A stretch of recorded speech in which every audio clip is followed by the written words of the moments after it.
Hello student, स्वागत है आप सभी का आपके अपने चैनल में। जैसा कि आप लोग पता, हम लगातार आपका क्वेश्चन पेपर डिस्कस कर रहे हैं कि एमए अगर आप कर रहे हैं तो आप में किस तरीके से क्वेश्चंस पूछे जा सकते हैं। उन क्वेश्चंस के बारे में हम लगातार आपके साथ डिस्कस कर रहे हैं। तो एमए सोशियोलॉजी से रिलेटेड हमने आपका first paper, second paper, third paper कैसा होने वाला है, क्या क्वेश्चन पूछे जाएंगे, और उन क्वेश्चंस को भी हमने कुछ ना कुछ उस पर जरूर एड ऑन किया है कि कहां से आपको क्वेश्चन मिलेंगे या उस पर हम क्या चीज कह सकते हैं, या थोड़ा सा उस पर ओवरव्यू जरूर दिया हुआ है।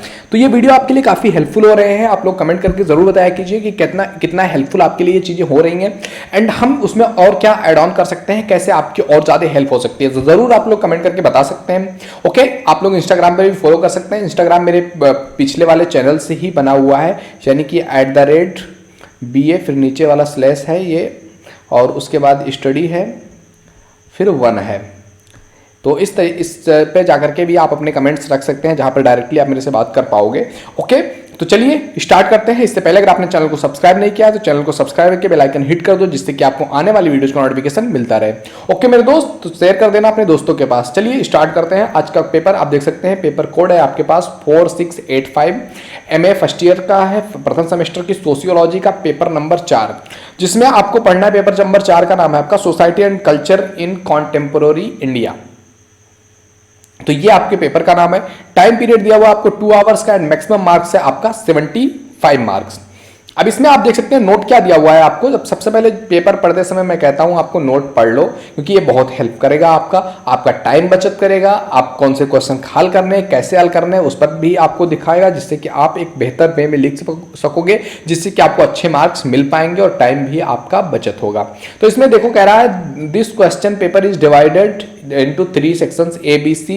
Follow instructions given in each sections. Section A, B, C are of 9, 36 and 30 marks respectively. यानी कि प्रश्न पत्र 3 खंडों में विभाजित है। आभाषा में प्रत्येक खंड के कुछ निर्देश दिए गए हैं, और आभाषा क्रमशः 9, 36 और 30 अंकों में विभक्त है।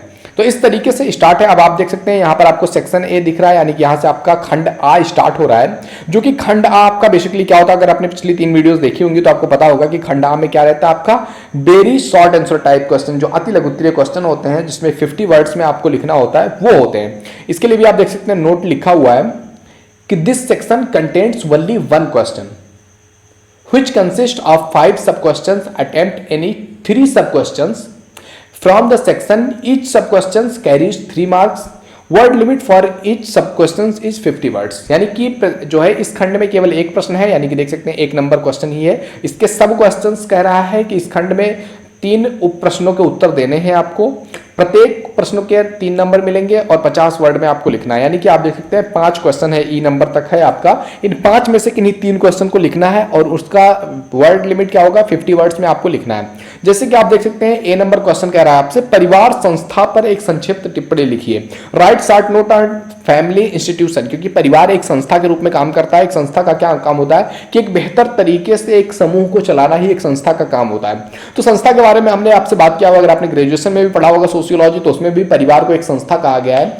परिवार एक व्यक्ति के जीवन में समाजीकरण के लिए एक बहुत महत्वपूर्ण भूमिका निभाती है, तो परिवार को एक संस्था के रूप में माना गया है। बी क्वेश्चन है आपका briefly discuss caste and politics in India.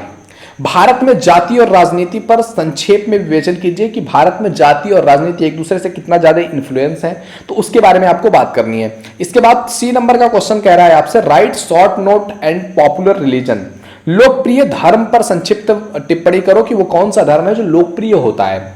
क्या है लोकप्रिय धर्म का कॉन्सेप्ट, उस पर आपको बात करनी है। डी नंबर क्वेश्चन कह रहा है आपसे what are the problems of cultural synthesis, यानी कि सामाजिक जो संश्लेषण है, जो सांस्कृतिक संश्लेषण है, कल्चरल सिंथेसिस, उसका जो है समस्या क्या है, उसके बारे में बात करना है। एंड ई नंबर का क्वेश्चन कह रहा है आपसे state the role of the state in women empowerment.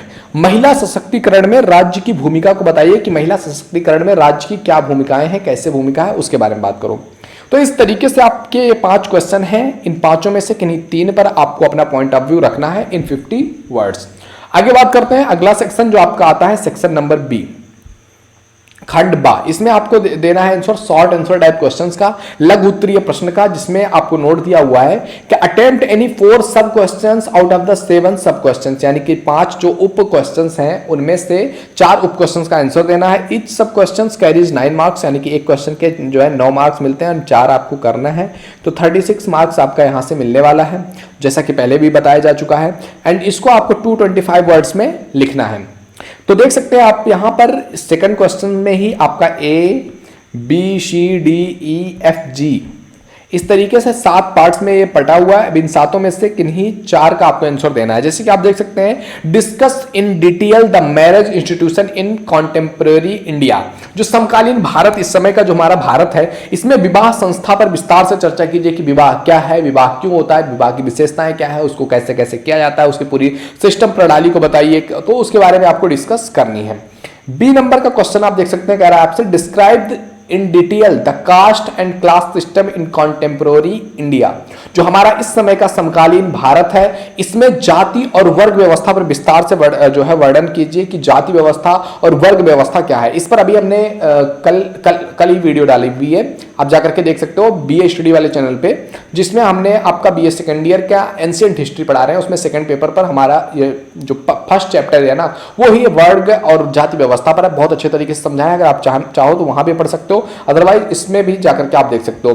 C number question आपसे कह रहा है discuss in detail religion and politics, Bharat, समकालीन भारत में धर्म और राजनीति पर विस्तार से चर्चा करो कि ये दोनों एक दूसरे से कैसे कनेक्टेड है, कैसे एक दूसरे को अफेक्ट करते हैं, कैसे धर्म में राजनीति आती है और राजनीति में हम धर्म को ढूंढने की कोशिश करते हैं, वो कौन सी चीज है, कैसी चीज है, उसके बारे में आपको डिस्कस करना है।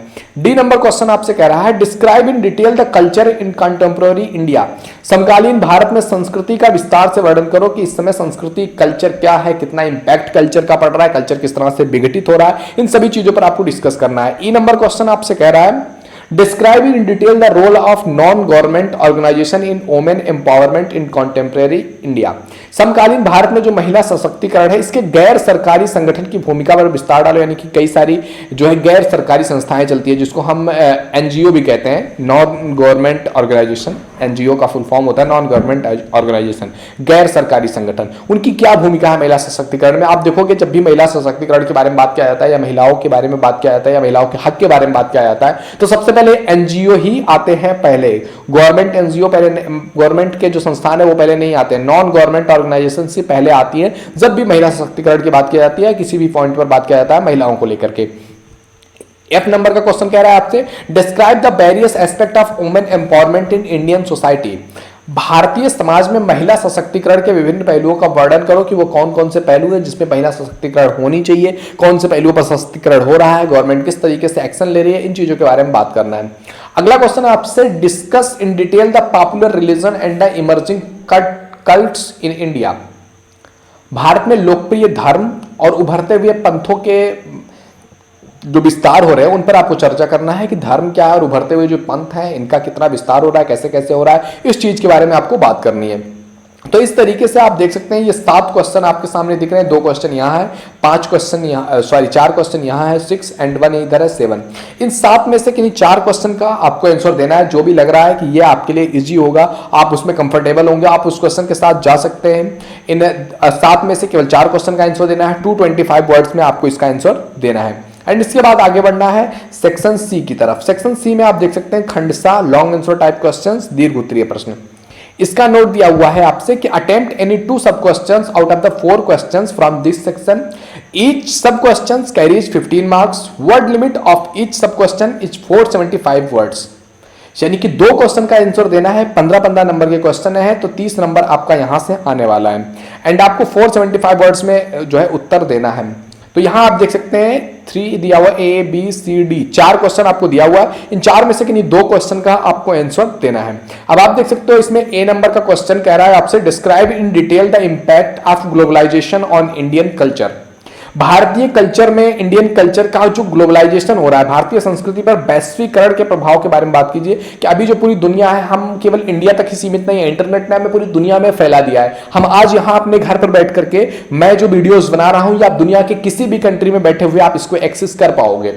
इसको देख पाओगे। तो इसने ग्लोबलाइजेशन कर दिया, या कोई फॉरेन का व्यक्ति कुछ कर रहा है और मैं उसको देख सकता हूं, मैं उसको समझ सकता हूं, मैं उसके विचारों को समझ सकता हूं। तो इससे किसी भी संस्कृति पर क्या होता है, प्रभाव पड़ता है। हम पूरी दुनिया को जान पाते हैं कि लोग कैसा कैसा है, कैसे कैसे क्या कर रहे हैं, कौन सा काम कर रहे हैं, किस तरीके से वो बिजनेस कर रहे हैं। तो बहुत सारी चीजों को हम देखते हैं। तो भारतीय संस्कृति पर वैश्वीकरण के प्रभाव के बारे में विस्तार से बताओ। बी नंबर कह रहा है आपसे, describe in detail the unity in diversity in Indian culture. भारतीय संस्कृति में अनेकता में एकता पर विस्तार से वर्णन करो कि हमारी जो भारतीय संस्कृति है ना, इसमें कितनी अनेकता है। आप देखोगे इसमें इतने सारे रिलीजन है, इतने सारे पंथ है, इतने सारे धर्म है, इतने सारा कुछ है, अलग अलग टाइप्स की माइंडसेट है, लेकिन इन अनेकता में भी हमें एकता दिखाई देता है। भारत के लिए सभी का दिल धड़कता है, भारत माता के लिए सभी के दिलों में वही उद्गार हमें देखने को मिलता है जो किसी दूसरे रिलीजन में देखने को मिलेगा। सेम आपको हर एक रिलीजन में देखने को मिलेगा। भारत से प्रेम की तकाजा है वो हर एक रिलीजन से आपको देखने को मिलेगा। तो भारत में की जो भारतीय संस्कृति है उसमें अनेकता में एकता का विस्तार कैसे है, कैसे कैसे है, कैसे वो चीज है, उसके बारे में आपको डिस्कस करना है। सी नंबर क्वेश्चन आपसे कह रहा है, describe in detail the impact of globalisation on the Indian society and Indian politics. भारतीय समाज और भारतीय राजनीति पर जो वैश्वीकरण है उसका क्या प्रभाव पड़ रहा है। तो देखो, पहले जैसे कि मैंने अभी यहां पर बात किया हुआ है भारतीय संस्कृति पर, यहां वैश्वीकरण के बारे में बात कर रहा है, यहां भारतीय समाज और भारतीय राजनीति पर, कि राजनीति पर भी किस तरीके से वैश्वीकरण के बारे में बात किया जा रहा है। अब जो है लोग थोड़ा सा सतर्क हो रहे हैं, अब रिलीजन से थोड़ा सा ऊपर उठने की कोशिश किया जा रहा है कि ऊपर उठ करके थोड़ा सा विकास के बारे में बात किया जाए, थोड़ा सा रोजगार के बारे में बात किया जाए, बिजनेस के बारे में बात किया जाए, देश को आगे ले जाने के बारे में बात किया जाए, देश को बढ़ाने के बारे में बात किया जाए, देश के इकोनॉमी बढ़ाने के बारे में बात किया जाए। लेकिन अभी भी बहुत सारे ऐसे नेता हैं जो बार बार खींच करके आपको रिलीजन पर ला करके थोप देंगे कि आओ ये देखो हम तुम्हारे धर्म के लिए कर रहे हैं, हम तुम्हारे धर्म के ठेकेदार हैं बाबू, हमको वोट दोगे ना तो हम तुम्हारे धर्म की रक्षा करेंगे। तुम्हारा देश कहां जा रहा है, तुम कहां जा रहे हो, तुम्हारी इकोनॉमी कहां जा रही है, तुम्हारे घर में 2 वक्त की रोटी होगी या नहीं होगी, उससे कुछ भी फर्क नहीं पड़ता है किसी को।